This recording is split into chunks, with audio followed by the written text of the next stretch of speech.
Good morning students.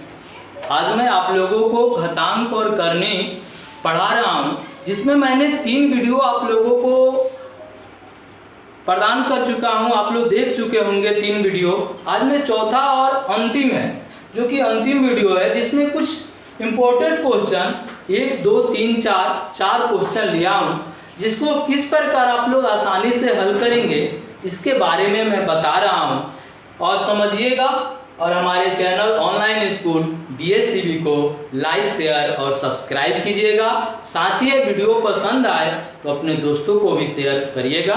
तो चलिए मैं शुरू करता हूँ। पहला सवाल, जैसे पहला सवाल दिया है कि 1/√1 plus √2 plus 1/√2 plus √3 plus ... 1/√99 plus √100। इसको जब भी हम लोग हल करेंगे, तो जब भी इस तरह का सवाल रहे, तो एक चीज देखिएगा, इसमें क्या करते हैं, सबसे लास्ट अंक यानी कि सबसे बड़ा अंक प्लस 100 है और सबसे छोटा अंक प्लस 1 है। तो इसी का दोनों का अंतर हम लोग ज्ञात कर देते हैं, मतलब कि √100 माइनस √1 बराबर 10 माइनस 1 बराबर 9। यही इसका आंसर हो जाएगा। समझ में आ रहा है आसानी से आप लोगों को? जब भी इस तरह का सवाल आए कि 1/√1 plus √2 plus 1/√2 plus √3 plus ... plus 1/√99 plus √100, तो इसका क्या करते हैं, लास्ट अंक और शुरू अंक, मतलब कि सबसे बड़ा और दोनों का अंतर ज्ञात कर देंगे। यही इसका आंसर हो जाएगा। और यदि यही इसको विस्तार से बनाना होता तो इसका परमीकरण करते, इसका परमीकरण, हर का परमीकरण करते। तो आप लोग फ्रैक्शन के वीडियो में देख चुके हैं कि इसका परमीकरण कैसे किया जाता है। तो जैसे इसका परमीकरण करना हो तो इसका क्या लिखेंगे, √2 माइनस √1। क्या लिखेंगे, √2 माइनस √1 प्लस इसका लिखेंगे √3 माइनस √2। और अंतर बटा में इन दोनों का अंतर होता है, वर्ग का अंतर। तो √2 का वर्ग 2 होता है और √1 का वर्ग 1 होता है। 2 में से 1 घटाएंगे 1 यानी कि 1। इसी प्रकार इसका भी प्लस ... प्लस √100 माइनस √99, इसको घटाएंगे तो ये आसानी से कटते जाएगा। और क्या बचेगा, केवल बचेगा √100 और माइनस √1 यानी कि 10 माइनस 1 बराबर 9। समझ में आ रहा है? इस पर आधारित मैं क्वेश्चन लिख दे रहा हूँ, जिसका आंसर आप लोग कमेंट करके बताइएगा कि इसका आंसर क्या होगा। जैसे 1/√3 plus √4 plus 1/√4 plus √5 plus 1/√5 plus √6 plus 1/√6 plus √7 plus 1/√7 plus √8 plus 1/√8 plus 1/√8 plus √9 बराबर क्या होगा। इसका आंसर आप लोग कमेंट करके बताइएगा कि इसका आंसर क्या होगा। कभी कभी क्या करता है, इसमें माइनस दे देता है। तो माइनस जब दे देगा तो इसमें चिन्ह क्या करेगा, बदल देगा। इसमें चिन्ह क्या करेगा, बदल देगा। कभी प्लस, कभी माइनस, कभी प्लस, कभी माइनस। वैसे सवालों में अक्सर सभी अंक कट जाते हैं और उसमें बस वही अंतर आता है। इसी तरह उसको भी हल करें। तो देखिए, अब मैं पहला हो गया 2 नंबर सवाल बता रहा हूँ। 2 नंबर सवाल दिया है कि √3, क्यूबिक √4, चतुर्विक √6 और छविक √8 में सबसे बड़ी संख्या क्या है, कौन है। √3, क्यूबिक √4, चतुर्विक √6 और छविक √8 में सबसे बड़ी संख्या कौन सी है। या इसे कभी दिया जाता है कि इसे आरोही क्रम में सजाएं या अवरोही क्रम में सजाएं। आरोही क्रम मतलब बढ़ते क्रम में, और अवरोही मतलब घटते क्रम में किस प्रकार सजाया जाता है। तो जैसे इसमें क्या कि इसका जो रूट दिया रहता है, यहाँ पर 2 छिपा है, यानी कि 2, 3, 4 और 6 का लसन निकाल लेंगे। 2, 3, 4 और 6 का लसन। इसका लसा कितना होता है? तो इसका लसा होता है 12। 2 3 4 और 6 का लसा कितना होता है? 12। अब हमें इस सवाल को हल करना है, तो हल करने के लिए जैसे यहाँ पर √3 दिया है, तो यहाँ पर लिखे हम लोग 12वीं रूप में हम लोग बदल रहे हैं। तो यहाँ पर 2 और 2 से कितना से गुना करेंगे तो 12 आएगा 6, तो यहाँ पर लिखेंगे 3 के पावर 6। 3 के पावर 6। अब इसका मान निकाल लेंगे 12। 3 के पावर 6 मतलब कि 6 बार 3 के गुना करेंगे। 3 से 9, 9 दूनी 29, 27, 81, 243, फिर गुना करेंगे तो 729। इसी प्रकार क्यूबिक रूट 4 का करेंगे, यहाँ पर 12, तो यहाँ पर 3 चौका 12, तो 4 का पावर 4, यानी कि 4 चौका 16, 16 256, यहाँ पर कितना आ गया 256। और दिया है चतुर्विक रूट 6, यहाँ पर लिखे 12, चरती आई 12, तो 6 के पावर 3, 6 के पावर 3 का मान कितना होगा? 36 छक्का 216। छविक रूट 8 दिया है, तो यहाँ पर हम लोग लिखे 12, यानी कि 8 का स्क्वायर। 8 का स्क्वायर का मान कितना हो गया? 64। इसमें सबसे बड़ी संख्या कौन सी है? 729। कौन है? 729। तो सबसे बड़ी कौन संख्या हो जाएगी? √3।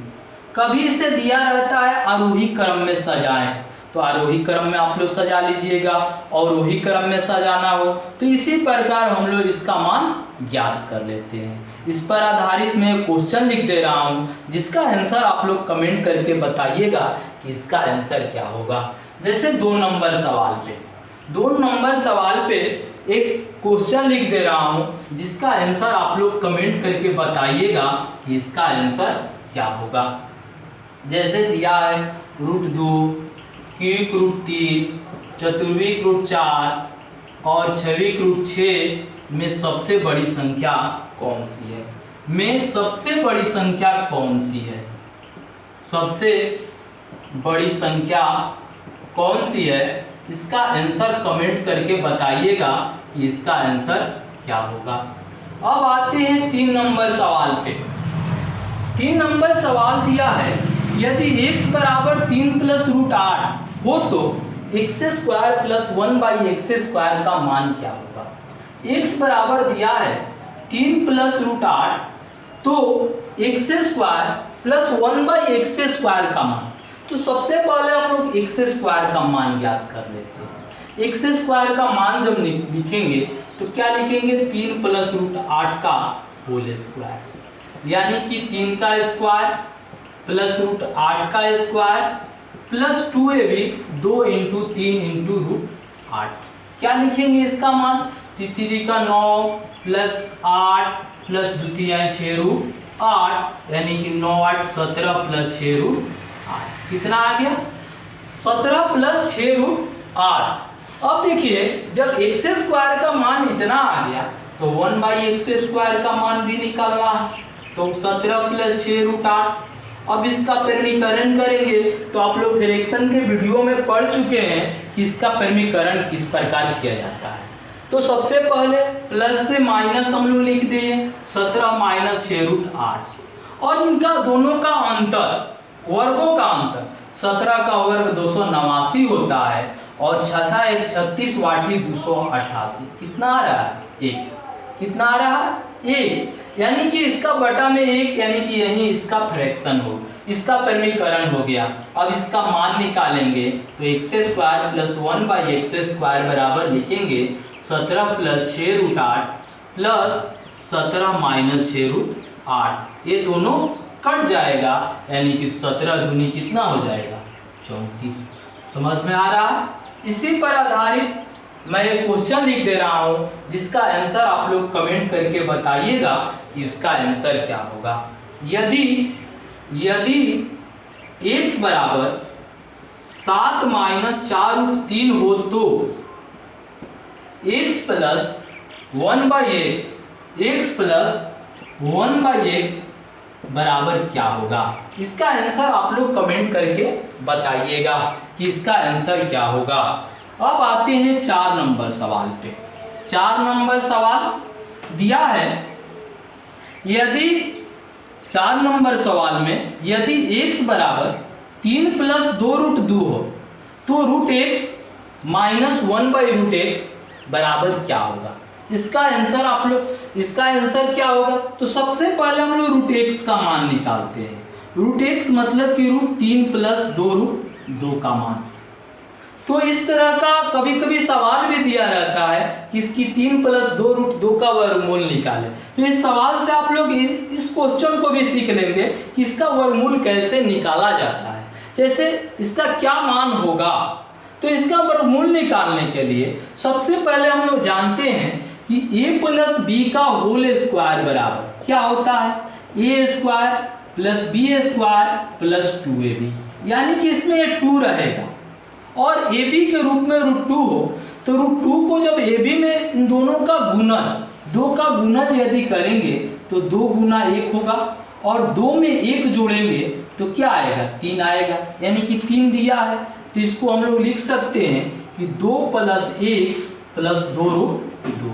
तो इसको क्या लिखेंगे, 2 को रूट 2 का होल स्क्वायर, क्या लिखेंगे, रूट 2 का होल स्क्वायर प्लस 1 का whole square plus 2 root 2 into root 1, ये भी लिख सकते हैं, चाहे 1 लिख सकते हैं, इसको लिख सकते हैं हम लोग। तो क्या आ गया, a square plus B square plus 2ab बराबर क्या होगा, a प्लस बी का whole square, a plus B का होल स्क्वायर।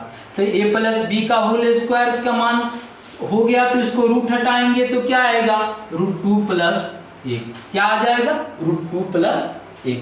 अब हमें ज्ञात करना है 1/√x का मान, क्या निकालना है, 1/√x का मान। तो 1/√x का मान क्या है, रूट 2 प्लस 1, इसका परिमीकरण करेंगे तो क्या मान आएगा, रूट 2 माइनस 1, क्या आएगा मान इसका, रूट 2 माइनस 1। अब हम लोगों को ज्ञात करना है रूट x माइनस 1/√x का मान, इसका मान निकालेंगे, रूट x का मान रूट 2 प्लस 1 माइनस 1/√x का मान तो रूट 2 माइनस 1। अब इसका मान हल करेंगे, root 2 plus 1 minus root 2 plus 1, यानी कि रूट 2 और रूट 2 कट जाएगा, 1 1 2, क्या हो जाएगा, 2 आंसर। आसानी से समझ में आ रहा है। कभी इसका वर्गमूल निकालने के लिए दे दे तो उस पर वर्गमूल भी आप लोग निकाल लीजिएगा कि उसका वर्गमूल किस तरह निकाला जाएगा। जैसे वर्गमूल निकालने के लिए ही जैसे हम लोग दे दें सवाल की 7 प्लस 4 रूट 3 का वर्गमूल ज्ञात करें, का वर्गमूल ज्ञात करें। आप लोग इसका आंसर कमेंट करके बताइएगा कि इसका आंसर क्या होगा। बस इतना ही, आप लोग इसे आसानी से समझ चुके होंगे। अगले दिन अगला वीडियो में मैं अगला चैप्टर स्टार्ट करूंगा। आप लोग हमारे चैनल ऑनलाइन स्कूल BSEB को लाइक शेयर और सब्सक्राइब कीजिए। साथ ही आप लोग इसका स्क्रीनशॉट ले सकते हैं। धन्यवाद।